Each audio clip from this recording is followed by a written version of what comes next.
সেটা বুঝে নেওয়ার মনে হয় খুব প্রয়োজন আছে। যেমন আগের যে সময়ের কথা হচ্ছিল, যে সময় থিয়েটার হয়েছিল, কল্লোল হয়েছিল, আরো অনেক অনেক অনেক অনেক থিয়েটার, সেগুলো আপনারা সবাই জানেন, এখানে যারা বসে আছেন, আমার বলার অপেক্ষা রাখে না।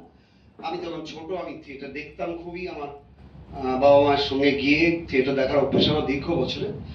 তো আজকে এই বয়সে এসে দাঁড়িয়ে আমি এইটুকু বুঝতে পারছি যে আমার এই যে শিল্প মাধ্যম, যে কোনো মাধ্যম হোক, সেটা থিয়েটার হোক, চলচ্চিত্র হোক, তো আমার লড়াইটা কার বিরুদ্ধে, এই লড়াইটা কার বিরুদ্ধে মনে করতে গিয়ে আমার আজকে একটা জায়গায় এসে একটা সময় পৃথিবীতে এসেছিল যখন মনে হয়েছিল যে কমিউনিস্টরা বলেছিলেন যে একটা সময় টার্নওভার অফ ক্যাপিটালটা বন্ধ হয়ে যাবে, টার্নওভার অফ ক্যাপিটালটা বন্ধ হয়ে যাবে, এবং তখন আস্তে আস্তে কমিউনিস্টিক মতে এবং পথে সারা পৃথিবীতে বিপ্লব ঘটবে।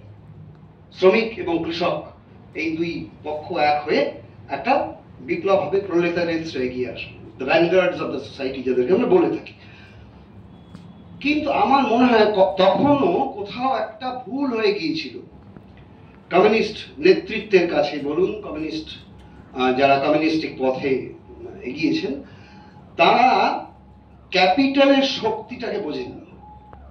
আরেকটা শব্দ বলছি আমি, যেটা হচ্ছে ক্যাপিটাল, মূলধন। তো ক্যাপিটাল কি করতে পারে, তার কি শক্তি, সে সম্পর্কে কিন্তু হয়তো তাদের ক্যালকুলেশনে ভুল হয়ে গিয়েছিল।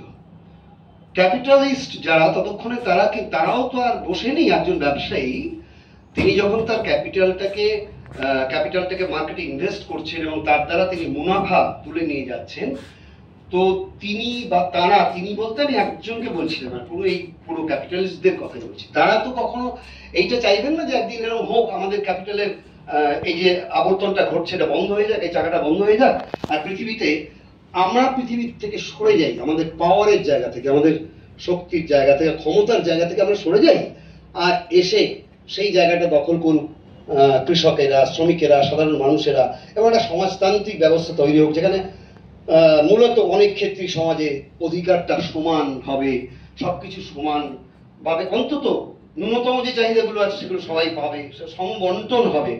হ্যাঁ, তো এই সমবন্টন হয়নি বলেই ক্যাপিটালিস্টের জন্ম। সমবন্টন কখনো পৃথিবীতে হয় না।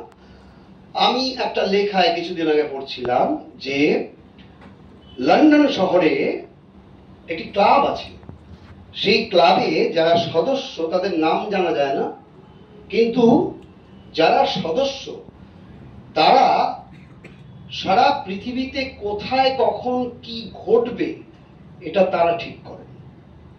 তারা গলফ খেলতে খেলতে ঠিক করেন,